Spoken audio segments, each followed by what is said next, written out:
नमामि शमीशाननिर्वाणरूपम् विभुं व्यापकं ब्रह्मवेदस्वरूपम् निजं निर्गुणं निर्विकल्पं निरीहम् चिदाकाशमाकाशवासं भजेऽहम्।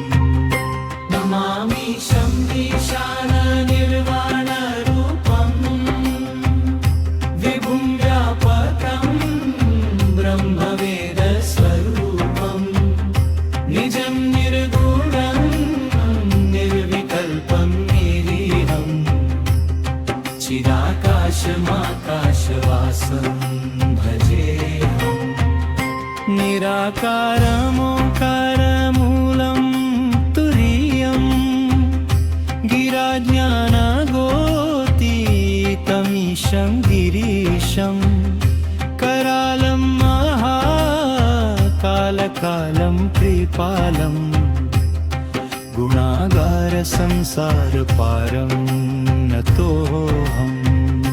नमामि शमीशाननिर्वाणरूपम् विभुं व्यापकं ब्रह्मवेदस्वरूपम् निजं निर्गुणं निर्विकल्पं निरीहम् चिदाकाशमाकाशवासं भजेऽहम्।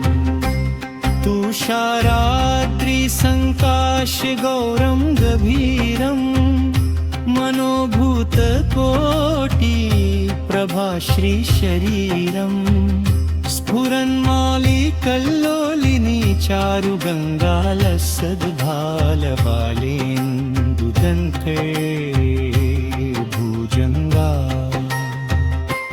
नमामि शमीशाननिर्वाणरूपम् विभुं व्यापकं ब्रह्मवेदस्वरूपम् निजं निर्गुणं निर्विकल्पं निर्वीहम् चिदाकाशमाकाशवासं भजेऽहम्। तुषाराद्रिसङ्काशगौरं गभीरं मनोभूतकोटिप्रभाश्रीशरीरं स्फुरन्मौलिकल्लोलिनी चारुगङ्गालसद्भालबालेन्दुकण्ठे भुजङ्गा। नमामि शमीशाननिर्वाणरूपम् विभुं व्यापकं ब्रह्मवेदस्वरूपम् निजं निर्गुणं निर्विकल्पं निरीहम् चिदाकाशमाकाशवासं भजेऽहम्। चेतुकुङ्गालं भ्रूसुनेत्रं विशालं प्रसन्नाननं नीलकण्ठं दयालं मृगाधीशचर्माम्बरं मुण्डमालं प्रियं शङ्करं सर्वनाथं भजामि।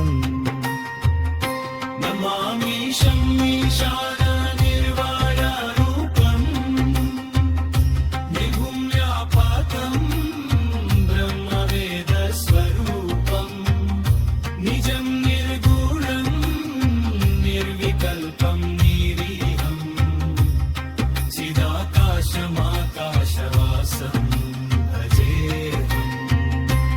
प्रचण्डं पत्रिष्टं प्रगल्भं परेशम् अखण्डं अजं भानुकोटिप्रकाशं त्रयः शूलनिर्मूलनं शूलपाणिं भजेऽहम् भवानीपतिं भावगम्यम्। नमामि शमीशाननिर्वाणरूपम् विभुं व्यापकं ब्रह्मवेदस्वरूपम् निजं निर्गुणं निर्विकल्पं निरीहम् चिदाकाशमाकाशवासं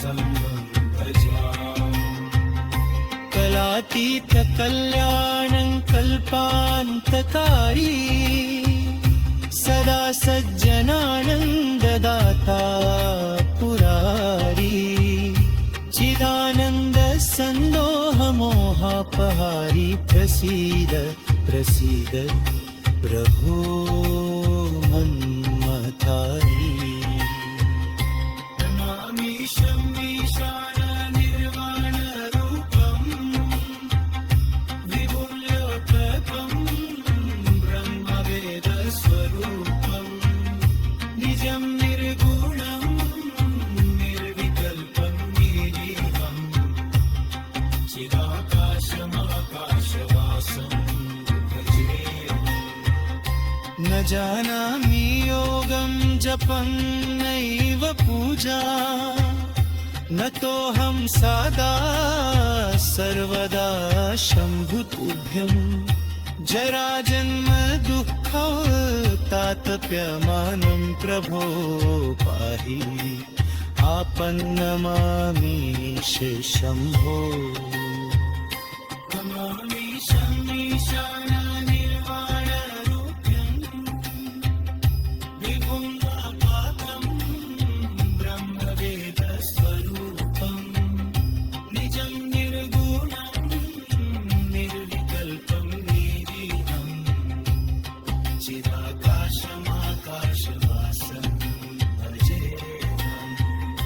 न जानामि योगं जपं नैव पूजा न तोऽहं सदा सर्वदा शम्भुतुभ्यं जराजन्म दुःखौगतातप्यमानं प्रभो पाहि आपन्नमामीश शम्भो।